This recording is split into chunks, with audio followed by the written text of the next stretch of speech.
A arquitetura secreta do livro. 1. 5 livros em um só. O livro de Salmos não é uma colcha de retalhos aleatória. Ele foi organizado propositalmente em 5 grandes blocos. Livro 1, Salmos 1 a 41. Livro 2 e 42 da manhã menos 72. Livro 3, 73 a 89. Livro 4, 90 a 106. Livro 5 para 107 menos 150. Cada um desses blocos termina com um Amém e Amém, e eles espelham os 5 primeiros livros da Bíblia, o Pentateuco de Moisés. É Deus mostrando que a sua palavra gera adoração. 2. O gigante e o pequenino. O livro contém o menor capítulo de toda a Bíblia, Salmo 117, com apenas 2 versículos, e também o maior capítulo da Bíblia, Salmo 119, com 176 versículos. 3. O Salmo 119 é uma obra de arte alfabética. O Salmo 119 é um acróstico perfeito.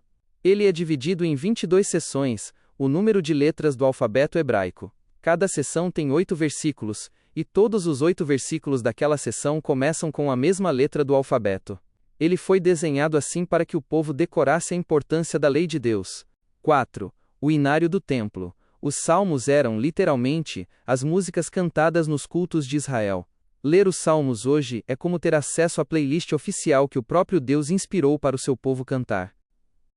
Os compositores, a diversidade de vozes. 5. Davi não escreveu todos. O rei Davi é o compositor mais famoso, mas ele escreveu cerca de 73 dos 150 salmos. 6. O salmo mais antigo da história. O Salmo 90 não foi escrito por Davi, mas por Moisés centenas de anos antes. É uma oração profunda sobre a brevidade da vida humana comparada à eternidade de Deus. 7. Outros grandes autores. O livro traz composições de Salomão, Salmos 72 e 127, de Asaf, o maestro do coral de Davi, dos filhos de Corá, uma família de levitas, e de homens como Etã. 8. Os salmos órfãos. Existem cerca de 50 salmos que não têm nenhum autor mencionado no título. Eles são chamados na tradição judaica de salmos órfãos, mas trazem o mesmo peso de autoridade divina. Deus nos ensinando a viver as emoções. 9. A permissão para chorar. Quase 1/3 do livro de Salmos é composto por salmos de lamento. Deus fez questão de colocar isso na Bíblia para nos ensinar que tudo bem chorar, ficar triste ou se sentir cansado. Ele acolhe as nossas lágrimas. 10. A anatomia da virada. A maioria dos salmos de lamento segue um padrão incrível.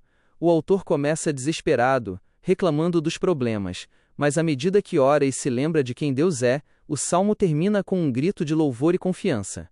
É Deus nos ensinando a mudar o nosso foco durante a crise. 11.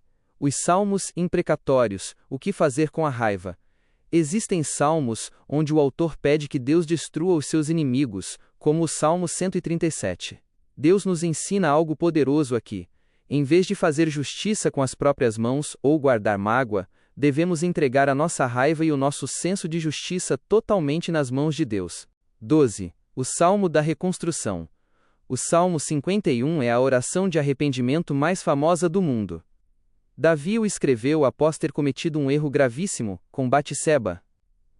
Deus nos deixou esse salmo para nos ensinar como voltar para Ele quando falhamos, mostrando que Ele não despreza um coração quebrantado. Salmos de viagem e de profecia. 13. Os cânticos de romagem, Salmos 120 a 134. Esses 15 salmos eram chamados de cânticos de ascensão. Eles eram cantados pelas famílias hebreias enquanto subiam as montanhas a caminho de Jerusalém para as festas anuais. O famoso "Elevo os meus olhos para os montes, de onde me virá o socorro?" Salmo 121 era uma música de viagem. 14. O rastro de Jesus nos Salmos. O livro de Salmos é o livro do Antigo Testamento mais citado no Novo Testamento. Eles são cheios de profecias sobre Jesus. 15. A radiografia da crucifixão. O Salmo 22 foi escrito por Davi 1000 anos antes de Cristo, mas descreve a crucificação com detalhes assustadores. A frase, Deus meu, por que me desamparaste?", o sorteio das roupas e a perfuração das mãos e dos pés. Jesus citou esse salmo na cruz para mostrar que ele estava cumprindo aquela linda sinfonia. 16. O Salmo do Pastor. O Salmo 23.